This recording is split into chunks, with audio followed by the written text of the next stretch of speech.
Hello everyone. So today's video, well, let's start off with a joke that I heard a few years ago. Goes a little, it was a long time ago, so some of the terminology is quite aged, and in some circles it would cause some controversy. Okay, here it is. What's the difference between a transsexual and a crossdresser? Answer: about 4 years. Okay, the reason why I bring that question, or I bring up that joke, is because it's one that bugs me. I heard this there was a time where I sort of dabbled in the whole cross-dressing scene. And, I mean, I went full out. Breasts, hips, actually no hips, just breasts. Different personality, and that sort of thing. I think I engaged in this for maybe a month, maybe a month and a half, and I didn't like it. I didn't like the pretense. I didn't like any of, just a lot that was involved with it. Now, people who cross-dress and go into CrossFit dress events, hey, that's great. I have of a mind that I shouldn't need to go to certain events or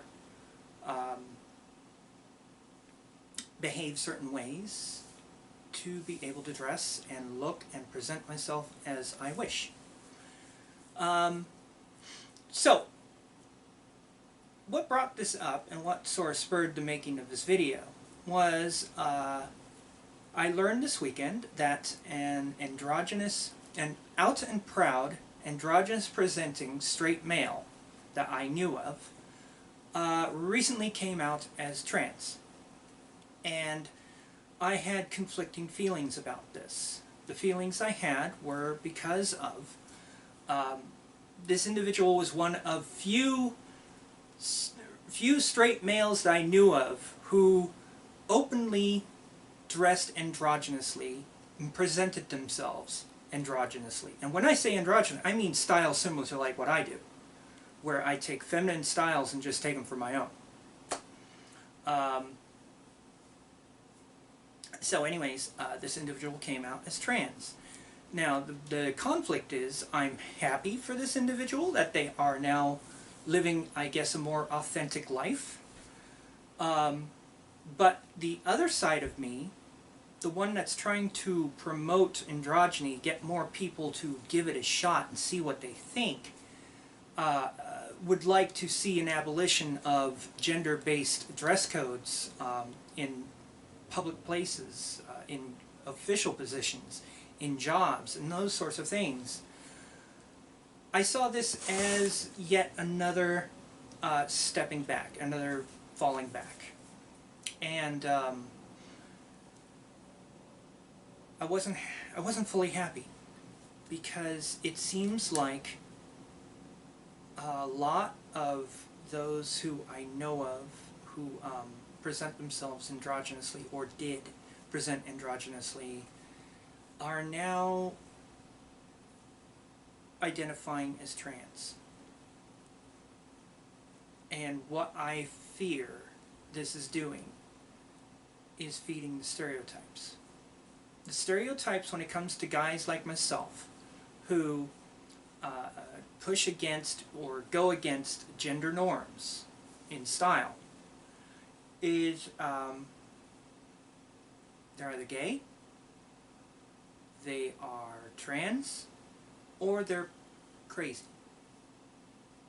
None of those are cool. None of those are cool stereotypes. Now, it's not like I think there's something wrong with being gay. Okay, let's just get this right out of the way. I do not have a problem with gay people. I have no problem with homosexuality. I think the persecution that gay people have been put through in history is disgusting. And it's something that needs to end. And it needs to end now. Same with trans people. I believe there are people who are trans, who are born into the wrong body, and they genuinely feel they are not of the right sex. But with my experience of when I was growing up and being told that boys don't do this and boys don't do that and boys don't wear this and boys don't wear that, all the while seeing girls wearing boys' clothes and boys' styles and all that sort of stuff, I question, sometimes, this draws a lot of fire from certain groups to me, because I dare question, what is it that these individuals identify with being feminine, being female? And I'm talking about male to female because I'm more associated with that. What is it they use to identify? A lot of the time it's clothing, a lot of the time it's behavior, a lot of the time it's outside stuff. It's outside stuff that, if you really examine it, has nothing to do with biology. Nothing at all. It's just what society has stated and what society has assigned to those things. Let's really look at this. First of all, let's start with makeup. Okay, well, first of all, this is a question I find a lot of people don't answer or can't answer, and that is, what makes something feminine? What makes something masculine? So, let's go for it. Makeup. Is makeup inherently feminine? Now, in Western society, yeah, a lot of women, it's only women who wear makeup on the daily, who wear makeup out and about, and all that sort of thing. I recently saw a thing in the goth groups where it was saying, in 2020, let's have more women get out and corpse paint and make it a fashion. Well, my question is, why only women? First of all, corpse paint isn't really goth, but it can be considered as such. But the point is, it's a makeup style, and the meme was, instead of saying, in 2020, let's get more people to try out corpse paint and make it a fashion. Of course, it's a joke. It's more girls or more women sexualizing it. You know, putting a gender to it. I'm not sexualizing it, but gender to it. Now, the fact is, if you look in history, makeup was for both men and women. I mean, the French aristocracy wore it, males wore it, and women wore it, mostly because their skin was really awful, because during those times they weren't really able to clean themselves, so they wore a lot of makeup to hide that sort of stuff. But my understanding of Egyptian society, ancient Egyptian society, men and women wore makeup, and there was a practical reason for it. Sort of like how football players have those dark squares underneath their eyes. Well, Egyptians, my understanding is Egyptians did this as well because the sun was very bright and it removed the glare. Didn't matter what color your skin was, it still removed the glare. And so that's what they did. And then over time it got more refined and more decorative and became the Egyptian style makeup that became popular in the 20s, and then more so in the 80s due to artists like Susie Sue, who just made that her icon, her iconic style. But her iconic style is based on Egyptian style, and both men and women wore variations of that design. So why is it only women wear makeup in our culture? Well, obviously it's because it takes time to do makeup. This makeup I probably did in a half hour. It's not the best, and I'm not wearing foundation because I've had to take a break from foundation for a bit. Okay, so that's makeup. Let's go to the next one. Long hair. Again, this is not inherently gendered. Men and women had long hair in the past. During medieval times, men and women wore makeup, had long hair. there's nothing, what's really funny is the idea of men having short hair came from, I think comes from Paul's address to the Corinthians or something like that, the Romans, and he basically said something along the lines of, doesn't nature show us that the woman has long hair and the man has short hair? I have absolutely no idea where this individual pulled this from, because what a load of shit. What a load of shit. No, no, nature doesn't show that. I don't know where nature supposedly showed this, but it doesn't. The idea of cropping your hair short was because in combat you had to have your hair short, otherwise the other people would grab your hair. It's something that's born out of combat. But at the same time, men still had long hair at times. Especially during medieval times, men had long hair. And because they were usually helmed, and their hair was held back or something like that, so you couldn't grab it in combat, or something to that effect. So no, long hair is not inherently feminine. Combining makeup with long hair, how does that make it more feminine? It doesn't. Of course, in our culture it does, but really it doesn't. There's nothing inherently feminine about that. Alright, next, tights. Why are these gendered? These, my understanding, if you look into history again, tights came about during the Roman times, maybe even before, but I'm not certain on that. They came about when Roman soldiers, during the hot weather, would shave their legs so that nits didn't attach to the legs and they weren't infested with nits or lice or parasites. But during the cold winter months, they needed something to cover their legs, because guess what? Roman soldiers wore skirts. So, to cover their legs, they made a close-fitting garment.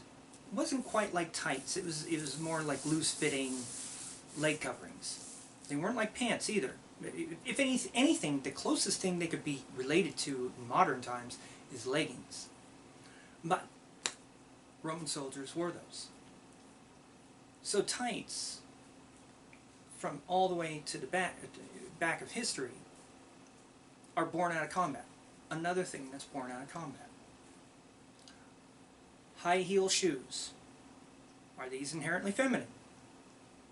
Nope. They were born out of combat as well. Persian soldiers needed a way to get more purchase in the stirrups of their horses so they could stand up with their bow and arrow and fire from the backs of horses. Look it up, it's there. High heels are actually another thing that was born out of combat. Corsets, both men and women wore versions of these. Women wore the more type that gave more of a chest, but men wore a form of corset, waist cincher or something to that effect, to pull in their gut, to make them more fit. Of course, they didn't wear it half as tight as women wore it, and they're a little bit different design, but the principle was the same. It was still a garment designed to change the body shape.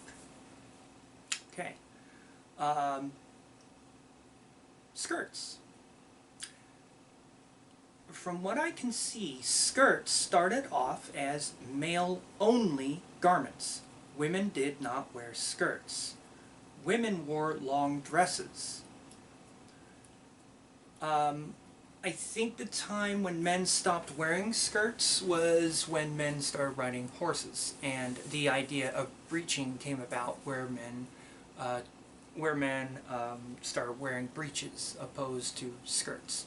Also, breeches are more expensive to produce, so a poorer person would wear skirts, whereas a richer person would wear breeches. Yeah, a little classism. Nice. Okay.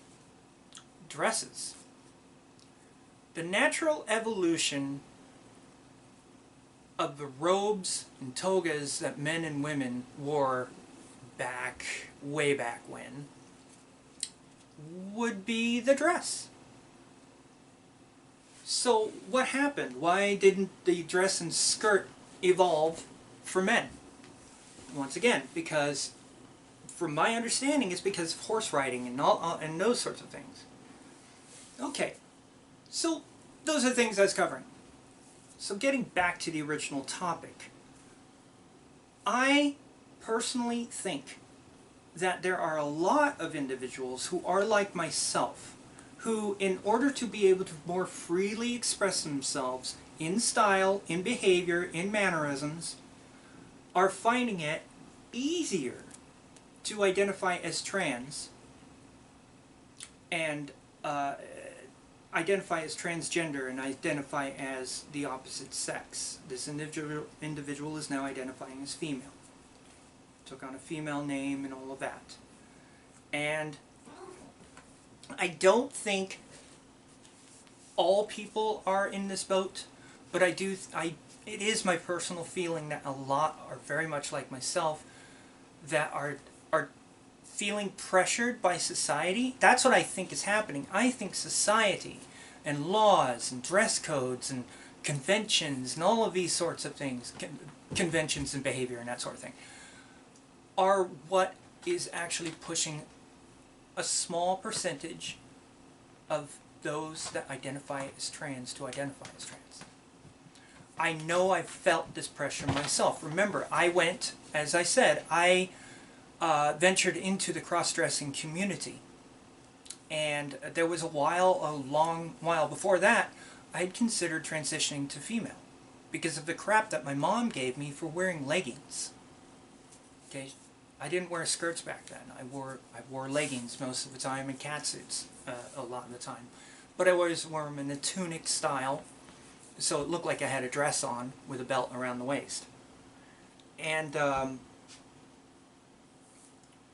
so, I'm sorry, my cat is targeting my Saturn V on the bookshelf. We just moved this weekend, so a little nervous. So anyways, I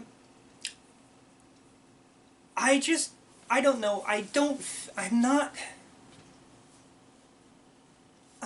happy with this sort of thing. I'm not happy with this pressure that I think some people are feeling. And I know I felt this pressure. And I'm not happy with people giving into this pressure. I think it's doing damage. I think it's doing damage to the trans movement. Because there's a lot of people who think trans people aren't real. No, trans people are real. I believe that very much. But I do, I also think it's setting gain of equality back a bit. I could be wrong, but in equality of men and women, because let's face it, men and women are, more the same than they are different. Although there are so many people trying to push that we are so much different from one another, and yeah. So, anyways, I'm sort of rambling, and I apologize for that. Yeah. So to bring it to a fine point. I was happy for this individual who I admired, but at the same time was quite let down because I've lost another of my number, shall we say. And I've actually given consideration to just giving everything up and just going mundane. And I don't like that. I don't like that feeling at all.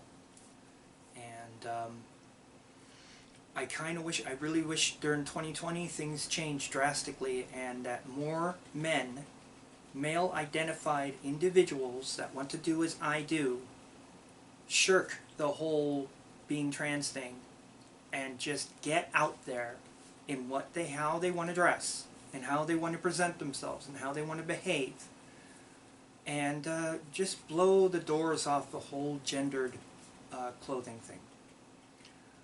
Alright, if that made any sense, please leave comments down below. This is the first video in a while, and I've got another setup, as you can see.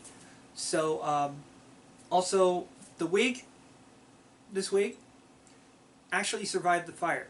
You can probably tell. It looks like hell, doesn't it? And I wanted to wear something a little wild and a little crazy. So it's very wild, it's very crazy, and it's a mess. I'm going to see if I can actually comb it out, but I don't think so. I think the heat did too much damage to it. It's going to be replaced as well.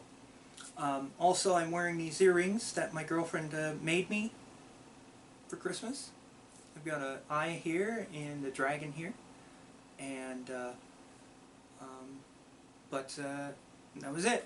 I hope your holidays were good, and I hope you have a Happy New Year, and please leave comments down below. And I hope I didn't step on any toes, and if I did, please kindly explain, and I will try to address it.